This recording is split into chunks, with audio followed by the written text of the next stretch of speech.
Well, to better understand the various issues on the table with the EU foreign ministers, I'm joined by Ivan Eland. He's a senior fellow and director at the Center on Peace and Liberty at the Independent Institute. Ivan, welcome.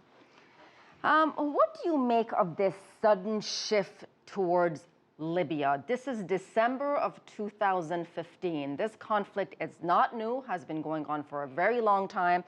And up until now, a lot of these meetings by EU foreign ministers has focused on the refugee crisis, instability, conflict zones around the world. But from what I understand, this is the first time we have a serious push for some type of agreement in Libya. What do you make of it? Why now? Well, I think basically the problem is, you've had this civil war going on, and I think there are increased worries about ISIS, particularly in this area, not only ISIS, but other radical groups. And I think the West has had this sensitivity with the Paris attacks, with the Russian plane going down, and and also with the attack, the lone wolf attack in San Bernardino, California, here in the U.S. I think there's a feeling that this might...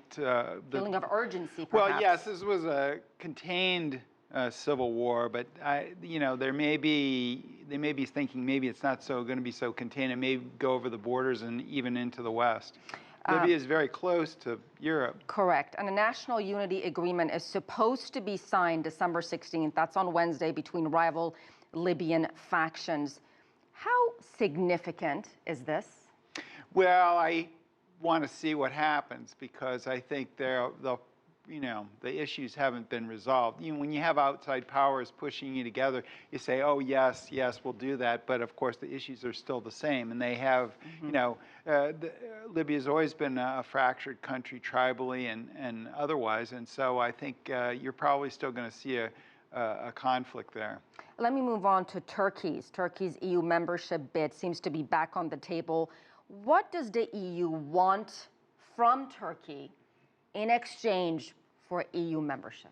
Well, I think the border crisis has become so bad in the EU. They wanted some border controls in Turkey for that reason, and also because, as your report previously said, there's fertilizer for bombs and fighters going across into Syria, and then oil and antiquities coming back that ISIS sells to make money so they can buy more weapons. So there's this border between Syria and Turkey that's very porous, that's adding to the conflict in Syria. Ivan, there have been so many discussions and blueprints and plans for stopping this refugee crisis, being described as the worst since World War II, and then they're still coming. So how much of a problem or how much of a focus should there be on human smugglers? Does it seem to you that that part of the story, they're trying to do anything about it?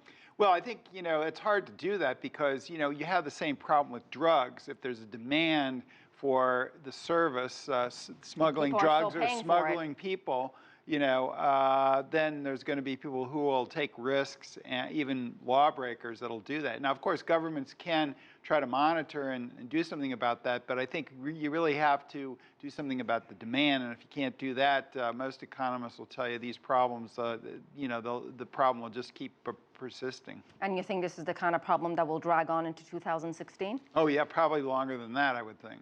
All right, we'll leave it at that. Ivan Eland, thank you so much, sir, for your time.